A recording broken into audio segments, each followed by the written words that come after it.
मैदे के कैंसर की अलामात क्या-क्या होती हैं, आपको इस वीडियो के अंदर बताता हूँ। वीडियो को एंड तक देखिएगा। मेरा नाम डॉक्टर रेहान है और मैं यूके में एज़ अ डॉक्टर प्रैक्टिस कर रहा हूँ। मैदे के कैंसर, जिसको स्टमक कैंसर या गैस्ट्रिक कैंसर भी बोला जाता है, उसकी अलामात के अंदर मरीज़ कंप्लेन करते हैं कि उनको खाना निगलने के अंदर, खाना खाने के अंदर दुश्वारी होती है, जिसे डिफ़िकल्टी स्वैलोइंग या मेडिकल टर्म्स में डिस्फेजिया भी बोला जाता है। अक्सर मरीज़ ये कंप्लेन करते हैं, जब वो खाना निगल रहे होते हैं, तो उनका खाना जो है गले में या खुराक की नाली में इधर फँस जाता है। अक्सर खाना खाने के फ़ौरन बाद उनको पेट के इस हिस्से के अंदर दर्द होना शुरू हो जाती है।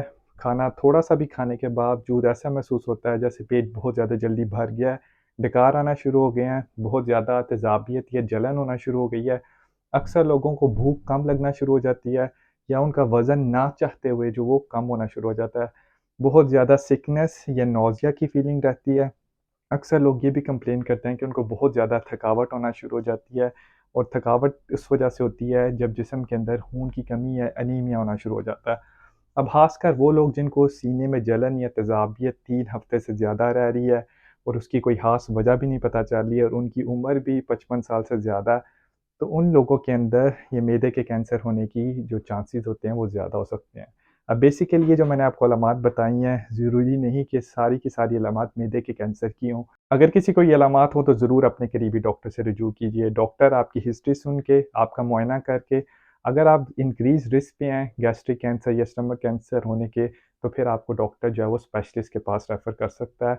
और डॉक्टर जो है स्पेशलिस्ट, वो आपके खून के टेस्ट देख के आपको फ़र्दर एंडोस्कोपी या गैस्ट्रोस्कोपी या जिसे कैमरा टेस्ट भी बोला जाता है आम ज़ुबान के अंदर, उसके लिए आपको बुक कर सकता है। अब बेसिकली एंडोस्कोपी या कैमरा टेस्ट के ज़रिए आपकी खुराक की नाली और आपके मैदे के अंदर देखा जाता है। अगर कोई तशवीशनाक ग्रोथ नज़र आ रही हो, तो उसका सैंपल बायोप्सी के ज़रिए ले लिया जाता है, उसको टेस्ट किया जाता है। अगर तो ये कन्फर्म हो जाए तो उसके बाद आपको फ़र्दर टेस्टिंग, जिसमें सीटी स्कैन्स भी आ जाते हैं, किए जाते हैं देखने के लिए कि कैंसर दूसरे हिस्सों में फैल तो नहीं गया। अब मैदे के कैंसर को जल्दी डायग्नोज़ करना, इसकी जल्दी तशख़ीस करना बहुत ज़्यादा ज़रूरी है, क्योंकि अगर जल्दी तशख़ीस ना की जाए तो ये जिस्म के अंदर फैल के लोगों के लिए जानलेवा साबित हो सकता है।